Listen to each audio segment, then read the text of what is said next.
Ustedes con la palabra de vida para permanecer en el amor y en la luz. Hoy es jueves 7 de mayo y el evangelio que meditamos este día está tomado de Juan 13, versos 16 al 20.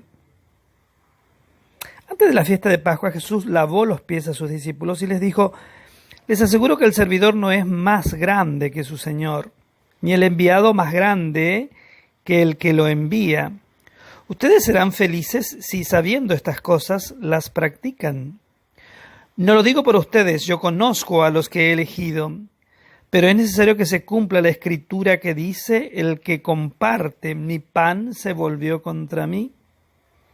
Les digo esto desde ahora, antes que suceda, para que cuando suceda crean que yo soy. Les aseguro que el que reciba al que yo envié me recibe a mí, y el que me recibe, recibe a aquel que me envió. Jesús es el gran enviado del Padre, ¿no? Que viene, como decíamos en el Evangelio de ayer, a devolver la luz, a devolver la inmortalidad, a recomponer la creación totalmente corrompida, que había sido, digamos, en ese sentido, corrompida por el pecado, ¿no?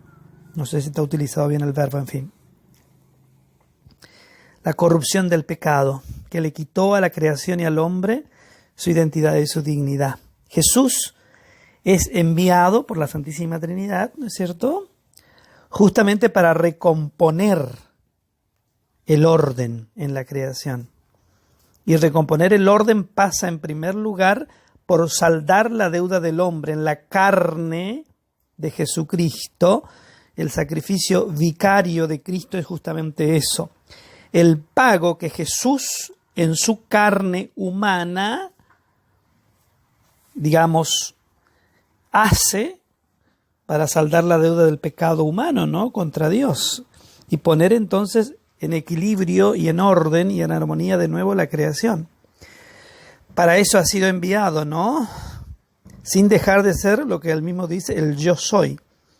Porque debemos recordar que el pecado se salda en la carne de Cristo, porque era obviamente necesario que el ser humano, para que la acción redentora tenga mérito, pague la deuda, y lo paga la carne de Jesucristo. La carne de Jesús de Nazaret, el Cristo, diríamos. Pero el misterio es que es el hombre Dios, ¿verdad? Para eso viene, para saldar esa deuda. Y entonces el primer eslabón de una cadena de envíos, el Hijo viene al mundo, el Padre envía a su Hijo. El Hijo va a enviar a los discípulos serán siendo los enviados de Jesús a lo largo de la historia. Y de este modo las palabras de Jesús que transmiten sus discípulos en la iglesia son las palabras del Padre, son las palabras del Hijo, en efusión del Espíritu Santo. Y a lo mejor nosotros nos damos cuenta que nosotros somos los protagonistas activos de ese primer envío que tiene que ver con el Verbo eterno del Padre que vino al mundo, de los sucesivos envíos que a partir de los primeros discípulos, los primeros testigos de la resurrección, hasta hoy la Iglesia sigue enviando. ¿Y sigue enviando para qué? Para hacer actual la salvación.